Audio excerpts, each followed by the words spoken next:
તો આજથી અમદાવાદ કાંકરિયા કાર્નિવલનો પ્રારંભ થવા જઈ રહ્યો છે। સાંજે સીએમ ભૂપેન્દ્ર પટેલ સત્તાવાર રીતે તેનો શુભારંભ કરાવશે। એએમસીએ ગિનીસ બુક ઓફ વર્લ્ડ રેકોર્ડમાં નામ નોંધાવવાનો પ્રયત્ન કર્યો। કાંકરિયા કાર્નિવલનો લોગો માનવ આકૃતિથી બનાવાયો છે। 4500થી વધુ સફાઈ કર્મીઓએ બલૂન મોઝેક રચ્યો।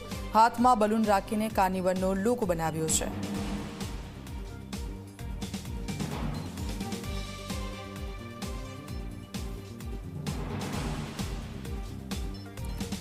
તો કાંકરિયા કાર્નિવલનો આજે પ્રારંભ થવા જઈ રહ્યો છે અને હાથમાં બલૂન રાખીને કાર્નિવલનો લોગો બનાવવામાં આવ્યો છે।